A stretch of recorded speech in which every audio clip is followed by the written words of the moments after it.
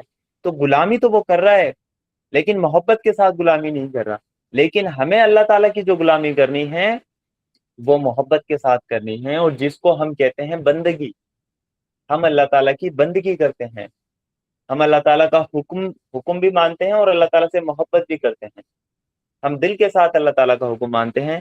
تو بندگی اور غلامی میں یہ فرق ہے کہ غلامی میں دل راضی وہ نہ بھی ہو تب بھی آپ کو کرنی، لیکن بندگی میں آپ کا دل بھی مطمئن ہو، آپ محبت کرنے والے بھی ہوں اپنے مالک سے، اپنے پالنہار سے، اور پھر آپ اس کی اطاعت اور فرمانبرداری کریں، تو یہ آپ کی بندگی کہلائے گی۔ تو اللہ تعالیٰ نے جو آیت نمبر 21 میں جو دعوت دی ہے تمام کے تمام انسانوں کو، وہ بندگی کی دعوت دی ہے کہ بندگی اختیار کرو، یعنی عبادت کرو اپنے اس رب کی جو تمہارا پالنہار ہے، جو تمہارا رب ہے، جو تمہیں پالنے پوسنے والا ہے، جو سارے جہاں کا مالک ہے، جس نے سب کچھ بنایا ہے، جس نے تمہیں پیدا کیا ہے، اور جو تم سے پہلے لوگ گزرے ہیں ان کو بھی اس رب نے پیدا کیا ہے۔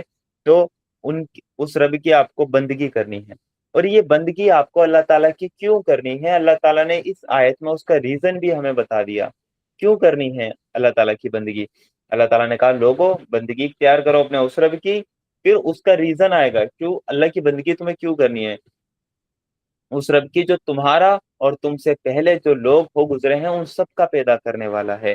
یعنی تمہیں اللہ کی بندگی اس لیے کرنی ہے کیونکہ اس نے تمہیں پیدا کیا ہے، اور صرف تمہیں ہی پیدا نہیں کیا بلکہ جو تم سے پہلے دنیا میں لوگ گزر چکے ہیں ان سب کو پیدا کرنے والا وہی رب ہے، اس لیے تمہیں اسی کی بندگی کرنی ہے۔ اللہ تعالیٰ نے ساتھ ساتھ ریزن بھی ہمیں بتا دیا کہ آپ کو اللہ تعالیٰ کی بندگی وہ کیوں کرنی ہے۔ اور ایک بات اور اس آیت میں کہ بندگی، جیسا کہ ہم نے سمجھا کہ اللہ تعالیٰ کی اطاعت کرنا، اللہ تعالیٰ کے حکم کے مطابق چلنا، اپنی زندگی اللہ تعالیٰ کی رضا کے مطابق گزارنا، اس کی اطاعت اور فرمانبرداری میں گزارنا، اس کو ہم بندگی کہتے ہیں۔ اور اس بندگی کا ریزن یہ ہے کہ ہمیں اللہ تعالیٰ کی بندگی اس لیے کرنی ہے کیونکہ اس نے ہمیں بھی پیدا کیا اور ہم سے پہلے لوگ جو گزرے ہیں ان کو بھی پیدا کیا ہے۔ اور ایک ریزن یہ ہے کہ ہمیں اللہ تعالیٰ کی بندگی وہ کیوں کرنی ہے، کیونکہ اللہ تعالیٰ ہی ہمارا کریٹر ہے، اس نے ہمیں بنایا ہے تو وہی جان سکتا ہے کہ ہمارے لیے صحیح کیا ہے اور غلط کیا ہے۔ اس کے علاوہ دنیا میں کوئی نہیں بتا سکتا کہ انسان کے لیے صحیح کیا ہے اور غلط کیا ہے، انسانوں کے لیے صحیح راستہ کون سا ہے اور غلط راستہ کون سا ہے۔ اس لیے بھی تمہیں اللہ تعالیٰ کی بندگی کرنی ہے کیونکہ وہ تمہارا کریٹر ہے، تمہاری فطرت کو وہ جانتا ہے، تمہارے لیے وہ کون سا قانون صحیح ہے کون سا قانون غلط ہے وہ صرف تمہارا رب بتا سکتا ہے، اس کے سوا دنیا میں کوئی بھی نہیں ہے۔ اس لیے انسانوں کو ابھارا گیا ہے کہ آپ کو اللہ کے علاوہ کسی کی بندگی وہ کرنی ہی نہیں ہے اس دنیا میں، اگر کرو گے تو نقصان میں رہو گے، وہ کرو گے تو نقصان میں رہو گے۔ اگر دنیا میں بھی بہترین زندگی آپ کو گزارنی ہے تو صرف اللہ تعالیٰ کی بندگی آپ کریں، کیونکہ اس نے آپ کو بنایا ہے، وہ آپ کی فطرت سے واقف ہے۔ فور ایگزامپل، دنیاوی ایگزامپل ہم نے کہ بہت سے سنے ہیں کہ موبائل فون اگر کسی نے بنایا یا کسی نے کار بنائی ہے تو اس کا بنانے والا بتا سکتا ہے کہ اس کو چلانا کیسا ہے۔ موبائل فون کے ساتھ ایک کتاب بھی آتی ہے جس کو ہم نہیں پڑھتے، وہ مینول ہوتا ہے اس کا، اس کتاب میں سب کچھ مینشن ہوتا ہے کہ اس کو وہ کیسے یوز کرنا ہے۔ اگر اس کو ایسے یوز نہیں کرو گے تو یہ فون کو آپ خراب کر دو گے۔ ایسے ہی جو کہ آپ نے کوئی پروڈکٹ خریدا ہے اس کے ساتھ اس کا مینول آتا ہے، کوئی کار خریدی ہے اس کے ساتھ اس کا مینول آتا ہے کہ آپ کو ایسے کر کے اس کا یوز کرنا ہے، اگر ایسے یوز نہیں کرو گے تو اس کو خراب کر بیٹھو گے۔ ایسے ہی اللہ تعالیٰ نے انسانوں کو بنایا ہے اور ساتھ ساتھ ان کو وہ مینول بھی دیا ہے، وہ مینول ہے قرآن، جس میں اللہ تعالیٰ نے بتا دیا کہ میرا طریقہ یہ ہے، میری بندگی کا راستہ یہ ہے، تمہیں میری اطاعت اور فرمانبرداری کرنی ہے تو ہی تم دنیا میں فلاح پا سکتے ہو، ادروائز تم دنیا میں فلاح نہیں پا سکتے۔ اس آیت سے ہمیں صاف اور واضح پتا چلا کہ ہمیں صرف اور صرف اللہ کی بندگی اختیار کرنی ہے، اس کے حکم پر چلنا ہے، اس کے قانون کو ماننا ہے۔ دنیا میں اللہ کے قانون کے علاوہ ہمیں کسی اور کا قانون تسلیم نہیں، کوئی اور اپنا قانون ہمارے اوپر نہیں تھوپ سکتا۔ ہم صرف اللہ تعالیٰ کا قانون مانتے ہیں، ہم صرف اللہ تعالیٰ کی بندگی کرتے ہیں، ہم صرف اللہ تعالیٰ کا حکم کو ہم فالو کرتے ہیں۔ اس کے علاوہ ہم کسی انسان کے قانون کو ماننے والے نہیں ہیں۔ یہی ہوتا ہے بندگی۔ آپ جس کی اطاعت اور فرمانبرداری کر رہے ہیں وہ آپ کا رب ہے، اس کی آپ بندگی کر رہے ہیں۔ تو آپ خود بتائیں کہ جو پوری کائنات کا بنانے والا رب ہے، آپ اس کی اطاعت اور فرمانبرداری کریں گے، یا جو انسان ہیں یا جھوٹے خدا ہیں یا بت ہیں یا اللہ تعالیٰ کے نیک بندے ہیں، آپ ان کی اطاعت اور فرمانبرداری کریں گے؟ آپ خود کہیں گے میں صرف اللہ تعالیٰ کی اطاعت اور فرمانبرداری کروں گا، اس کے علاوہ میں کسی کی اطاعت اور فرمانبرداری نہیں کروں گا۔ ہاں، جس چیز کی اللہ تعالیٰ وہ اجازت دے دے کہ اطاعت کرو میری، میرے رسول کی، تو میں اللہ کے رسول کی بھی فرمانبرداری کروں گا، لیکن اصل فرمانبرداری صرف مجھے اللہ تعالیٰ کی کرنی ہے۔ تو لوگوں کو بندگی اختیار کرنی ہے اپنے رب کی، جس نے اس کائنات کو بنایا ہے۔ اور یہ بندگی کیوں اختیار کرنی ہے، اللہ تعالیٰ نے اس کا ریزن بتا دیا، کیونکہ اللہ تعالیٰ نے تمہیں بھی پیدا کیا ہے اور تم سے پہلے جو لوگ گزرے ہیں ان کو بھی پیدا کیا ہے۔ اس کا مطلب یہ ہوا کہ اللہ تعالیٰ جانتا ہے تمہاری فطرت کو، تو وہی بتا سکتا ہے کہ زندگی گزارنے کا تمہارے لیے کیا صحیح راستہ ہے اور کیا غلط راستہ ہے۔ پھر اللہ تعالیٰ نے کہا تمہارے بچنے کی امید اسی صورت میں ہو سکتی ہے، یعنی دنیا میں وہ غلط دیکھنے اور غلط کاری سے اور آخرت میں خدا کے عذاب سے بچنے کی جو امید ہے تمہاری، وہ اس کی صرف ایک ہی صورت اللہ تعالیٰ نے بتائی ہے، وہ ہے اللہ تعالیٰ کی بندگی۔ دنیا میں بھی تم محفوظ ہو جاؤ گے، تم غلط راستے پہ چلنے سے بچ جاؤ گے، انسان پر ظلم نہیں کرے گا اگر سب اللہ تعالیٰ کی اطاعت اور فرمانبرداری کرنے لگیں، اور آخرت میں بھی تمہیں اس کا ریوارڈ ملے گا، وہ ہے آپ جہنم کے عذاب سے بچ جائیں گے۔ تو اللہ تعالیٰ کی بندگی اختیار کرنے کی اللہ تعالیٰ نے بتا دیا اس میں تمہارے بچنے کی امید اسی صورت میں ہو سکتی ہے، یعنی دنیا میں بھی تم بچ جاؤ گے وہ غلط راستے پہ چلنے سے، اللہ تعالیٰ کی بندگی کرو گے تو وہ امن میں رہو گے، سلامتی میں رہو گے، انسان بہترین ایک سوسائٹی ایک تعمیر کرنے میں وہ کامیاب ہو پائیں گے، اللہ تعالیٰ کا حکم اس میں نافذ ہوگا، اور آخرت میں بھی آپ کو جہنم کے عذاب سے چھٹکارا مل جائے گا۔ تو ساتھ ساتھ اللہ تعالیٰ نے یہ چیز بھی ہمیں بتا دی کہ تمہارے بچنے کی امید اس صورت میں ہو سکتی ہے۔ پھر اللہ تعالیٰ نے دیکھیں ابھی دعوت صرف بندگی کی چل رہی ہے، تو اللہ تعالیٰ نے پہلا ریزن اس کا یہ بتایا کہ تمہیں بھی پیدا کرنے والا ہے اور تم سے پہلے لوگوں کو بھی پیدا کرنے والا وہ ہے۔ اب اللہ تعالیٰ اپنے احسانات ہمیں گنوائے گا کہ آپ کو اللہ تعالیٰ کی بندگی کیوں کرنی ہے۔ آیت نمبر 22 میں اللہ تعالیٰ اپنے احسانات ہمارے سامنے گنواتے ہیں کہ وہی تو ہے جس نے تمہارے لیے زمین کا فرش بچھایا، آسمان کی چھت بنائی، اوپر سے پانی برسایا، اس کے ذریعے سے ہر طرح کی پیداوار نکال کر تمہارے لیے روزی جٹائی۔ تو جب تم یہ جانتے ہو تو دوسروں کو اللہ کے مقابلے میں نہ لاؤ، یعنی اللہ تعالیٰ نے اپنے احسانات ہم پر گنوانے شروع کر دیے کہ تمہیں اللہ تعالیٰ کی عبادت اس کی بندگی صرف اس لیے کرنی ہے کیونکہ اس نے تمہیں پیدا بھی کیا ہے، اور صرف پیدا ہی نہیں کیا ہے بلکہ تم پہ جو اتنی نعمتیں ہیں، جو اتنے احسانات ہیں، وہ بھی تمہارے اس رب نے کیے ہیں، اس لیے تمہیں بندگی صرف اس کی کرنی ہے۔ یہ جو نعمتیں ہیں، ہم قرآن میں ان نعمتوں کو پڑھ پڑھ کر نکل جاتے ہیں اور ہم ذرا بھی ان نعمتوں پہ غور و فکر نہیں کرتے، اللہ تعالیٰ کے ان احسانات پہ ہم غور و فکر نہیں کرتے کہ اللہ تعالیٰ کا کتنا بڑا ہم پر یہ احسان ہے، کتنا بڑا اللہ تعالیٰ کا ہم پر یہ کرم ہے کہ اس نے ہمارے لیے یہ کام کیے ہیں۔ ہمیں دیکھنے میں بڑے چھوٹے سے لگ رہے ہیں کہ اللہ تعالیٰ نے ایک آیت میں یہ کہہ دیا کہ زمین کا فرش بچھایا، آسمان کی چھت بنائی، اوپر سے پانی برسایا، اس کے ذریعے سے ہر طرح کی پیداوار نکال کر تمہارے لیے روزی جٹائی۔ تو یہ کہنے میں اور آیت کو پڑھنے میں بڑا آسان لگتا ہے، لیکن اگر کوئی انسان ان باتوں پہ تدبر کرے، غور و فکر کرے، تو وہ ایک رزلٹ پہ پہنچے گا، ایک نتیجے پہ پہنچے گا کہ واقعی اللہ تعالیٰ کا ہم پر یہ بڑا احسان ہے، بڑا کرم ہے کہ اس نے ہمارے لیے یہ کام کیا۔ اللہ تعالیٰ کا یہ احسان یہ گنوانے کا مقصد صرف یہ ہے کہ تاکہ لوگ اپنے اس رب کی بندگی کی طرف آئیں۔ تو سب سے پہلے اللہ تعالیٰ نے کہا، ہم ان میں سے ایک بات پہ تھوڑا سا ہم ڈسکشن کر لیتے ہیں کہ سب سے پہلے اللہ تعالیٰ نے کہا وہی تو ہے جس نے تمہارے لیے زمین کا فرش بچھایا، یعنی اللہ تعالیٰ نے زمین کو یعنی ارتھ کو ایک فرش کی طرح کہا ہے۔ جیسے دنیا میں فرش ہوتا ہے، وہ فرش کا کیا کام ہوتا ہے کہ وہ استھر ہوتا ہے، وہ رکا ہوا ہوتا ہے، اس پر آپ ٹھہرتے ہیں، وہ آپ کے لیے ٹھہرنے کی جگہ ہوتی ہے۔ فور ایگزامپل آپ جس گھر میں ہیں، اگر اس کا جو فرش ہے وہی اگر ہلنے ڈھلنے لگے تو کیا آپ اس پر رہ پائیں گے؟ وہ کبھی نہیں رہ پائیں گے جب تک کہ وہ اسٹیبل نہ ہو۔ جب تک کہ وہ رکا ہوا نہ ہو. جیسے ذرا سا اگر بھوکمپ کا جھٹکا بھی آتا ہے تو ہم پوری طرح ہل جاتے ہیں, ہم بھاگنے لگتے ہیں. لیکن اللہ تعالیٰ نے کہا ہم نے زمین کا فرش بچھایا, یعنی ارتھ جو ہے اس کو تمہارے لیے رہنے کی جگہ اللہ تعالیٰ نے بنایا.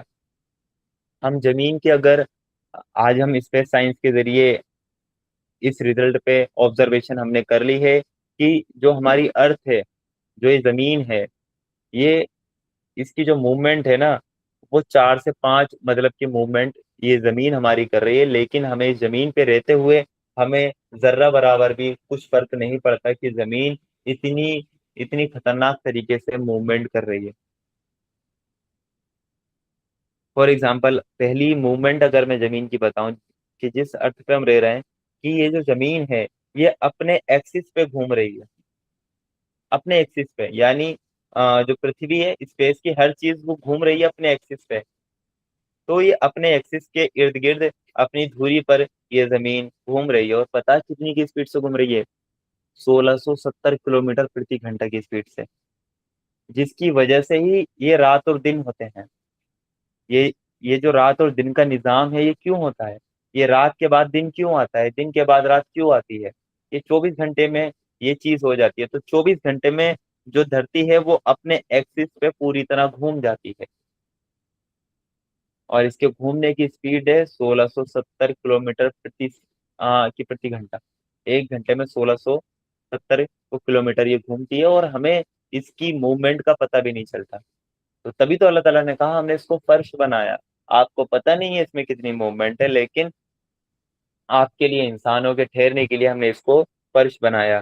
دوسری اگر میں موومنٹ آپ کی بتاؤں, ارتھ کی جو موومنٹ آپ کو بتاؤں, وہ ہے سورج کے ارد گرد گھومنا.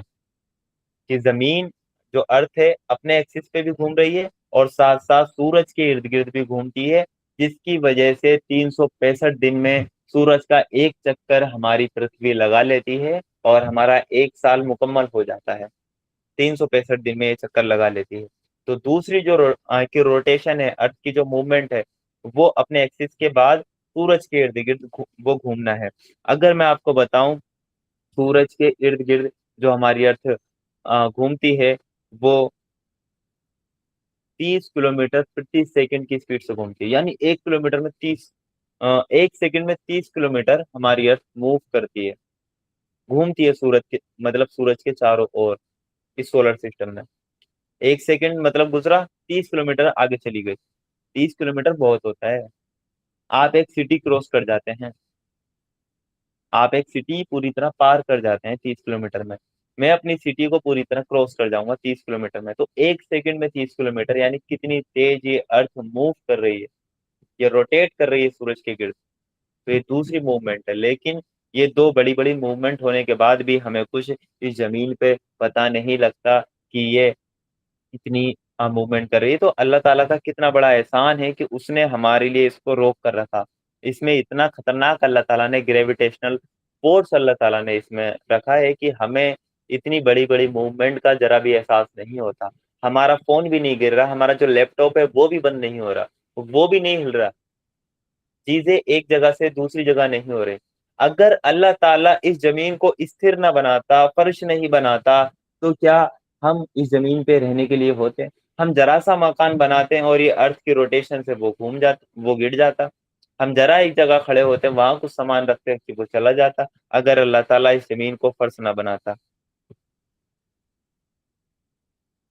یہ جو ہمارا پورا سولر سسٹم ہے, یعنی سورج کے ارد گرد جو باقی کے پلینٹ ارتھ کے ساتھ ساتھ روٹیٹ کر رہے ہیں, اس کو ہم پورا ایک سولر سسٹم بولتے ہیں. یہ پورا سولر سسٹم کہ ملکی وے گلیکسی میں بھی موومنٹ کر رہا ہے ساتھ ساتھ.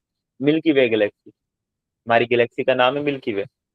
تو ملکی وے کی وے میں ہمارا پورا سولر سسٹم موومنٹ کر رہا ہے. تو یہ ارتھ کی تیسری مطلب کہ روٹیشن ہو گئی, تیسری موومنٹ یہ ارتھ کی ہو گئی.